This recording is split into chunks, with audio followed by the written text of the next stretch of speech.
Sa pagkakaalam mo, ano ang Bangko Sentral ng Pilipinas? Sa pagkakaalam ko, ang Bangko Sentral ng Pilipinas ay naghahawak ng mga transaksyon na nagaganap sa loob ng mga bangko dito, katulad ng land bank, ng BDO. Lahat ng transaksyon dyan, ang may hawak ay Bangko Sentral ng Pilipinas. Game, ate, para sa'yo, anong pagkakaalam mo sa Bangko Sentral ng Pilipinas? Bangko Sentral ng Pilipinas, gumagawa ng pera. Para sa akin, ang Bangko Sentral ng Pilipinas ay sila yung nag-handle ng mga pera ng halimbawa government, ng mga para mapaayos yung infrastructures natin, transportation, at ekonomiya ng ating bansa. Para sa akin, pag naririnig ko yung BSP na yan, wala naman ako masyadong idea dyan, pero ang pinaka-idea ko talaga dyan yung gawaan talaga ng pera. Yun lang. Sige, thank you! Para sa'yo, ano sa pagkakaalam mo ang Bangko Sentral ng Pilipinas? Bangko Sentral ng Pilipinas ay ang gumagawa ng pera ng Pilipinas. BSB, Bangko Sentral ng Pilipinas, ano? Apo. Ano ba yun? Gumagawa ng pera yun natin. Tapos, Gumagawa sa giling. giling. Sa Quezon City yun, ano ka ba? Yung sa... Yung sa Ramos Boulevard, ayun ay papel. Ang paggawa naman ng barya ay dun sa BSP sa Quezon City. Basta yun ang pagkakalam ko eh. Siyempre, lahat ng mga pera ng buong Pilipinas, ito na po. Ate, para sa'yo, ano ang Bangko Sentral ng Pilipinas? Bangko ng mga bangko.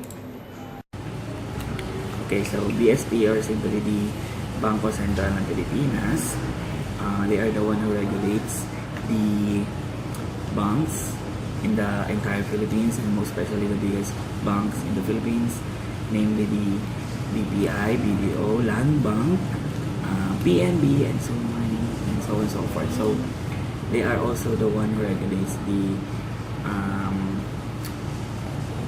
inflation rate and the trading of money and also the foreign exchange. And, yeah. The BSP is the Philippines Central Bank.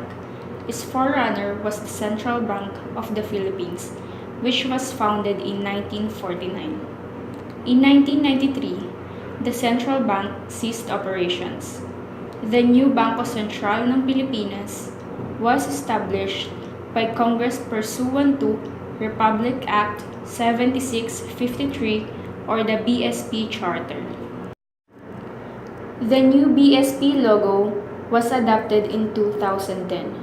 Features the Philippine Eagle, which symbolizes the BSP's aspiration to soar toward becoming a world-class monetary authority. It has 3 stars representing the 3 pillars of central banking: white for purity, neutrality, and mental clarity. The right side remains open, signifying freedom. Putting all these elements together is a solid blue background that signifies stability.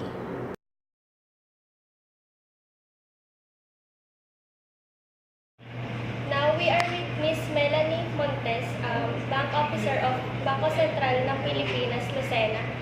She will share us some information about what a Filipino must know about Bangko Sentral ng Pilipinas. So first question po is, what will be the effect to the country if we become a cashless society? Okay, thank you for that question. So just offhand, I would like to give you the info that the Bangko Sentral ng Pilipinas aims to or targets 20% cashless financial transaction by 2020. So it's already next year, 2020. So meaning to say, 20% will be cashless. So how example of cashless by way of online banking, when we use the telephone or our smartphones, so we have this transaction through phones. So those are just some of the examples of cashless. also those using the terminals like the ATMs or the debit cards. So what will be the effect to the Philippine economy? So meaning, we will have a more efficient and safe payment and settlement system. How is this?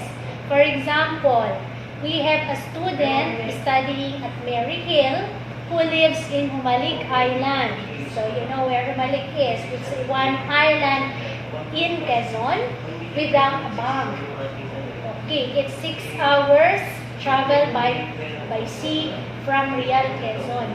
So if the parents would like to send money to the student, it will take time. At the same time, before, it used to be padala sa kamag-anak, padala sa mga kaibigan. But now, with the advent of cashless transaction, for example, using phone, or we have this Paymaya, used to be the Smart Padala, Globe Jcas, and other modalities, they can just send the money through that modality and the student can just get the money or withdraw the money from the same branch of that cashless player sa Lucena.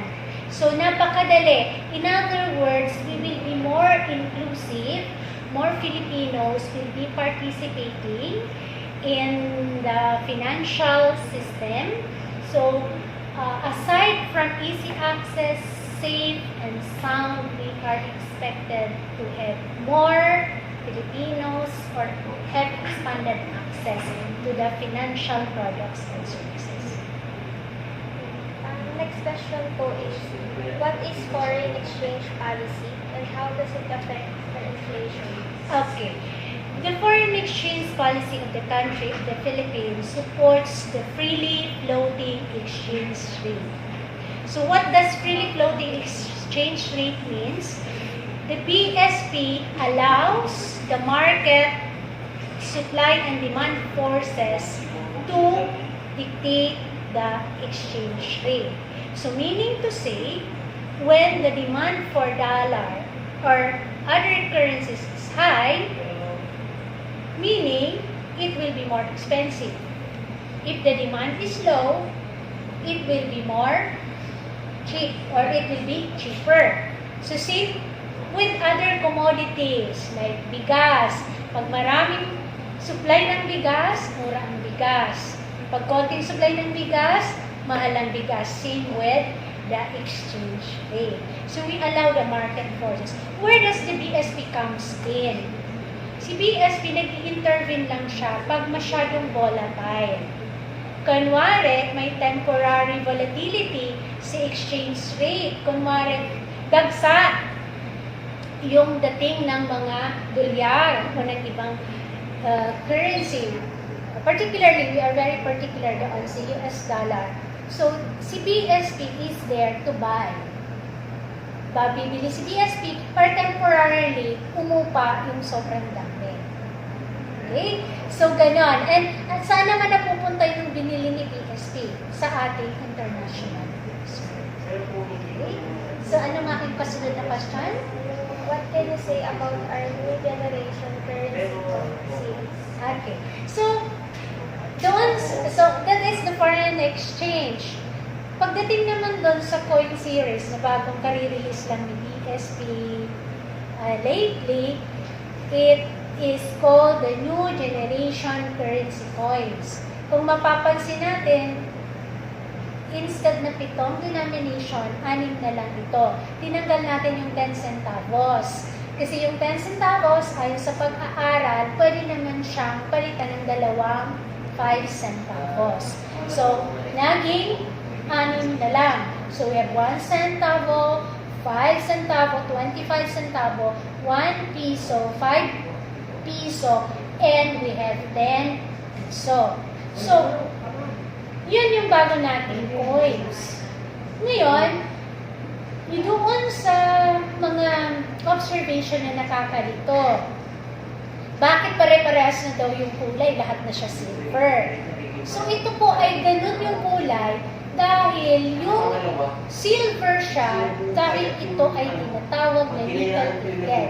Ang nickel-plated ay isa siyang pamamaraan sa paggawa ng coins para ito ay mas maging matibay. Matibay, hindi na siya kakalawangin ng basta-basta. So kaya ganun siya, pare-parehas na lang siya. Another is, may dinagdag tayong feature, electromagnetic signature. Yung electromagnetic signature ay isa yon sa special na feature para yung coins ay hindi magaya.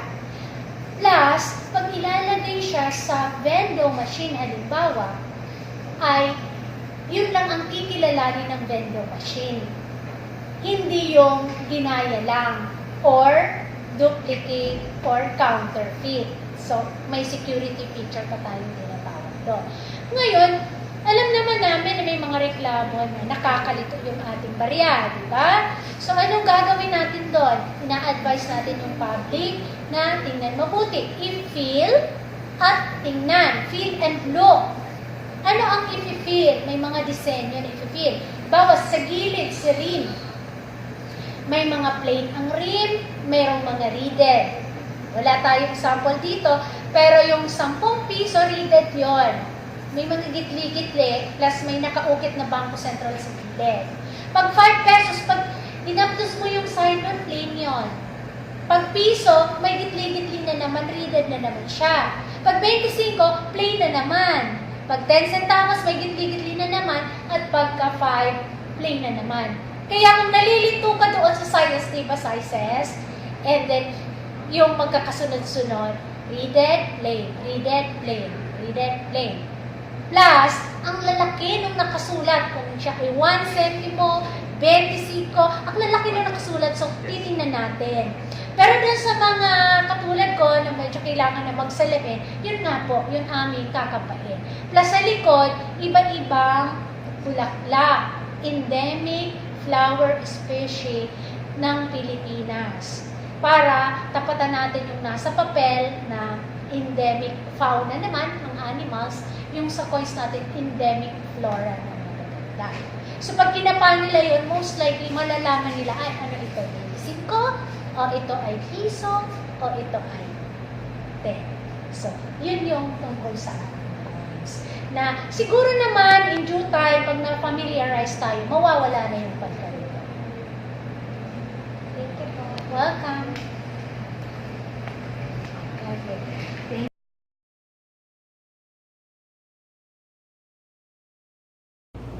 As we learned po, the first pillar is price stability. This entails keeping inflation low and stable to promote economic efficiency and improve the well-being of Filipinos. This is the primary mandate of BSB. Let us take a closer look at the first pillar of central banking, which is price stability. Price stability refers to a condition of low and stable inflation. By keeping inflation low, the BSB helps ensure strong and sustainable economic growth and better living standards. With price stability, prices of goods do not rise too quickly, and people have a degree of certainty when deciding how to spend, save, or invest their money. Monetary policy refers to the measures or actions taken by the BSB to help keep inflation low and stable. The BSB conducts monetary policy using an approach called inflation targeting. In this approach, the BSB promises to keep average inflation close to a pre-announced target.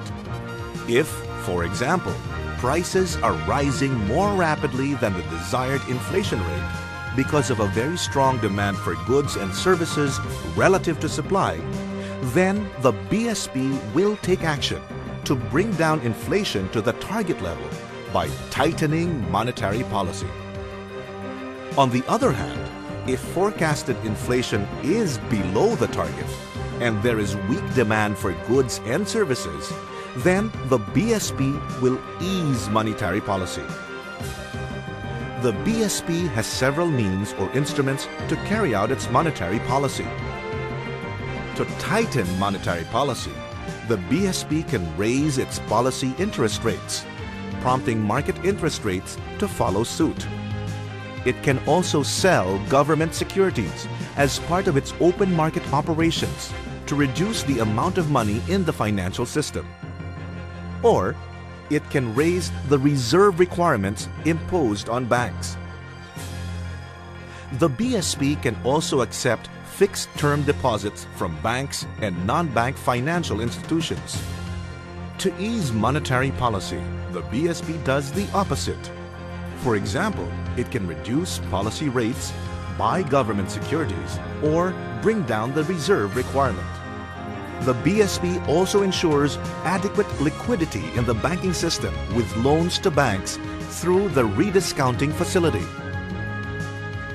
This, then, is the first pillar of central banking: price stability. The first pillar of central banking, or price stability, ensures that inflation stays low and stable so that the economy grows and remains solid and strong. Now, would you like to learn more about the other pillars of central banking?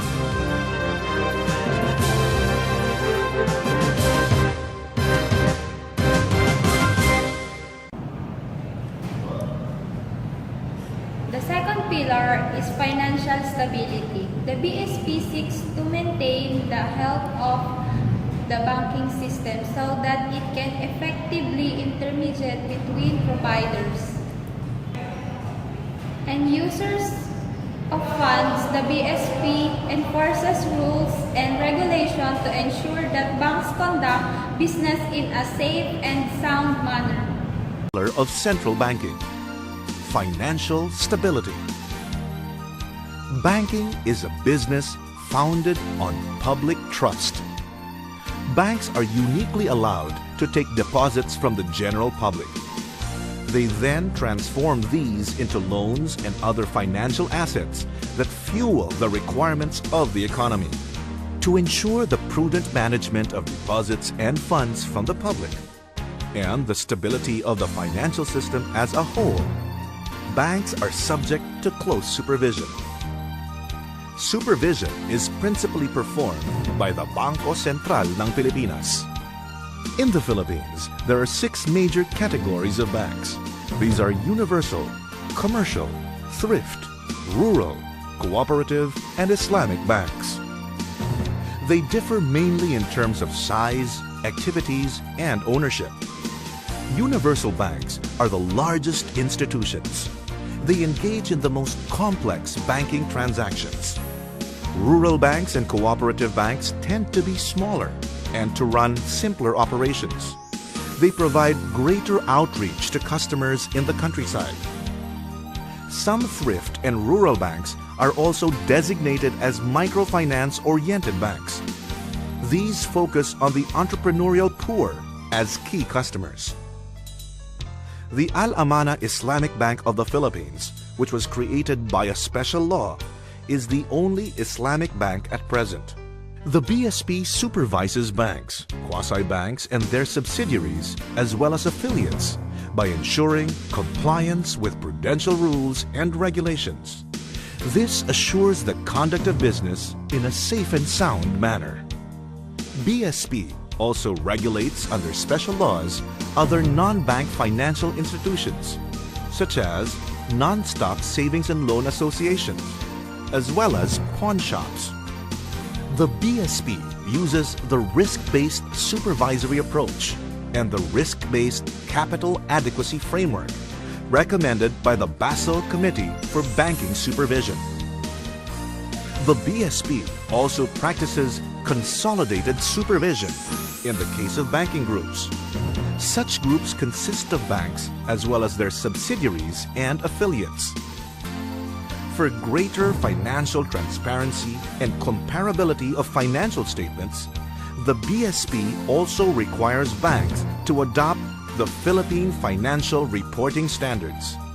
These are based on international accounting and financial reporting standards. Serving as a key regulator in the financial system is a demanding and complex task. the challenge intensifies as a result of rapid technological innovations and increasing globalization. The Bangko Sentral ng Pilipinas is determined to meet these demands head-on as part of its unwavering commitment to maintaining financial stability and development. Now you've learned about the second pillar of central banking. Would you like to explore the other pillars of central banking?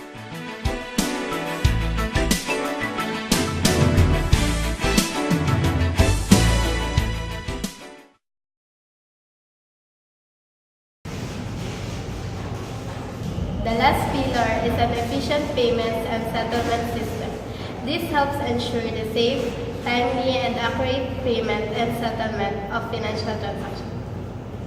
Look at the third pillar of central banking, an efficient payments and settlement system. The BSB takes the lead in maintaining a safe, sound, and efficient payments and settlement system for the country. Every day, millions of payment transactions are being made among various parties within the Philippines, as well as between the Philippines and other countries.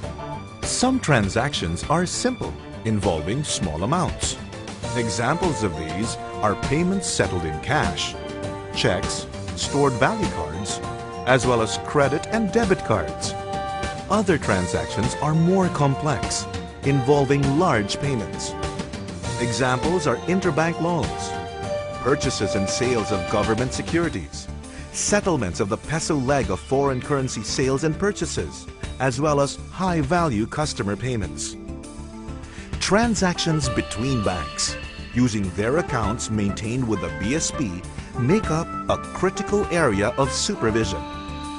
The BSB provides the necessary infrastructure for facilitating these transactions between banks through their accounts maintained with the BSB. This is known as the Philippine Payments and Settlement System, or simply PhilPass. PhilPass is the real-time gross settlement system operated and maintained by the BSB. PhilPass facilitates the processing of payments and settlements between banks. It enables the final and irrevocable settlement of interbank transactions. With PhilPass, transactions are processed and settled in real time, eliminating the risks involved in the settlement process. The BSB makes sure that the payment infrastructure meets the highest standards for safety, soundness, and operational resilience.